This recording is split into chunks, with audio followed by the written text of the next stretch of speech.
Amados irmãos e irmãs, paz, amor e vida no coração da Santíssima Trindade. Falávamos ontem sobre esta questão importante. Até que ponto a nossa vivência de fé tem feito de nós, de nossa comunidade, de nosso país ou de nosso mundo um mundo melhor?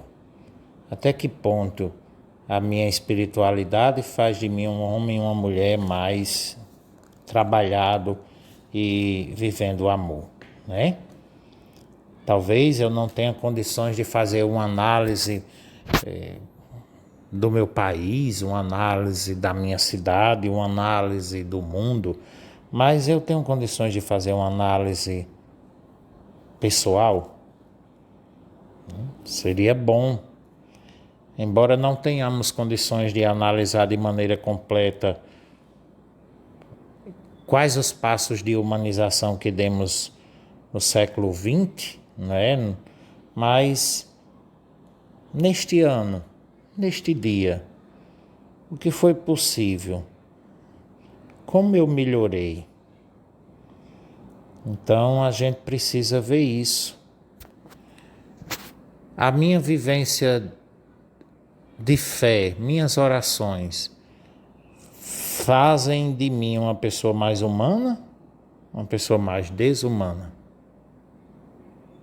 Interessante que se a gente olhar para o século XX, né, a gente vai perceber que há muitas belezas, mas também há muitas feridas, há muitas quedas. Crescemos em tecnologia, crescemos em capacidade, crescemos em muitas coisas, mas, meu Deus, foi o século da Primeira Guerra Mundial, né? Se a gente for pensar lá em 1914 a 1918, foi o período da guerra, as grandes guerras, né?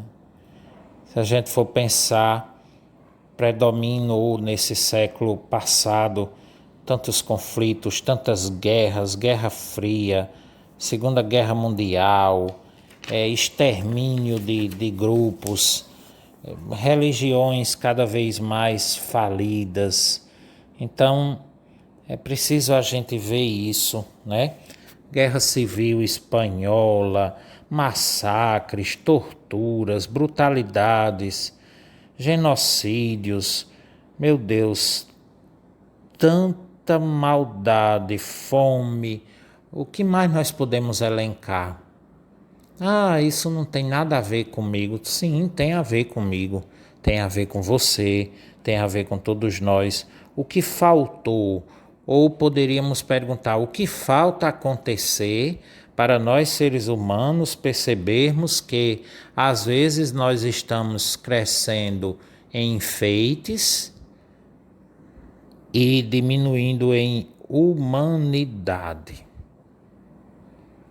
Antigamente as pessoas ganhavam uma merreca. Hoje tem muita gente ganhando um pouco mais. Mas por quê? Eu me lembro que quando eu era estudante, quando eu era jovem, dizia que o mundo seria melhor quando tivesse mais tecnologia, quando tivesse mais dinheiro, quando tivesse mais sexo, quando tivesse mais bebida, quando tivesse mais droga. Tem tudo isso. Mas por que o mundo ainda produz tanta fome? Minha gente, milhões de crianças morrem de fome todo ano. Milhões. Milhões e milhões de crianças estão em abrigos, sem casa, sem pais, sem família, comendo uma broa amassada de resto de trigo, de resto de farelo, de milho, por dia, porque seus países estão arrasados na guerra. E na guerra por quê? O que na verdade as guerras já resolveram? Nada.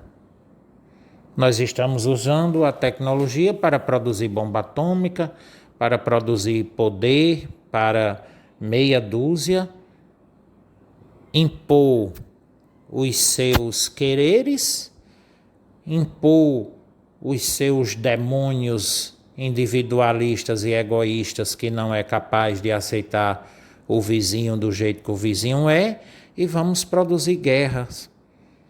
E a gente não quer falar só nas guerras internacionais ou nacionais ou guerras grandes, mas nas guerras pequenas de vizinho com vizinho. Quantas pessoas vivem sofridas no meio de nós, com vizinhos que tiram a paz uns dos outros, que não sabem viver em vizinhança. Tudo isso reflete um ser humano que até conseguiu comprar uma moto, conseguiu comprar um carro, conseguiu construir uma casa, mas não construiu seu próprio coração, não construiu sua própria alma. Então, a gente precisa fazer uma avaliação. O século passado foi um dos séculos um século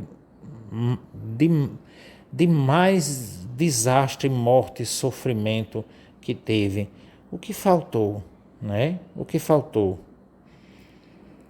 Nós olhamos para o nosso século agora, a coisa continua do mesmo jeito.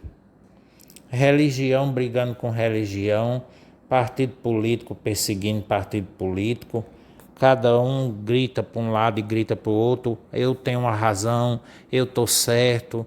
Quando a gente tem uma experiência bonita de Deus e verdadeira, é a primeira coisa que a gente aprende. Por que eu tenho que estar certo? Por que eu tenho que ter a razão? Por que eu tenho que acertar sempre? Por que eu não tenho coragem de dizer que errei, que sou fraco, que às vezes eu cometo erros, que às vezes eu tomo decisões que não foram decisões boas? Por que nós temos medo de dizer isso? Porque nós queremos ser deuses, nós queremos ser anjos, nós queremos ser eternos, nós queremos fazer sucesso. E isso é uma maneira de viver a fantasia da onipotência. Por isso que nós não damos o passo que São Francisco deu, que Madre Teresa de Calcutá deu, falando e olhando para outras religiões, o passo que Mahatma Gandhi deu, né, o passo que Dalai Lama deu. Não nos tornamos pessoas peritas em humanidade, peritas em amor, porque nós queremos ser grandes, famosos e acertar sempre. Uma coisa importante na experiência de Deus é a humildade. Deus é que é o grande. Eu sou um pobre pequeno, nem anjo, nem demônio, ser humano. Então, o ser humano cada vez mais se fere e fere o outro porque não consegue perceber. Não é uma questão aqui, eu não estou fazendo uma proposta de você ser um desgraçado, não tem importância. Ai meu Deus, eu não sou nada, eu não tenho importância nenhuma. Não, a proposta não é essa. A proposta é que a experiência religiosa bíblica, ela vai dizer que Deus é a nossa grandeza. Nós podemos crescer em comunhão com Deus, em comunhão com a verdade. E a verdade passa pela justiça, passa pela caridade, passa pelo bem, pela própria justiça, né? Então, nós precisamos ver isso. Um mundo cada vez mais dividido entre miseráveis e os que têm condições. A classe dos miseráveis cresce cada vez mais e nós ainda estamos fazendo de conta, as religiões matando uns os outros, e nós ainda estamos fazendo de conta de que nós somos um povo religioso que teme a Deus e que vive uma religião correta. A Bíblia diz de uma forma tão bonita, não é? A religião que agrada a Deus é cuidar dos pobres, dos órfãos, das viúvas, ser misericordioso, construir o amor. Quem diz que ama a Deus e não ama o irmão, mente, diz a palavra de Deus nas cartas de João. Vamos pensar um pouquinho tudo isso. Não existe experiência de Deus sem simplicidade, sem humildade. Deus é o grande. Eu tenho que aprender dele para ser mais humano. Até amanhã, se Deus quiser.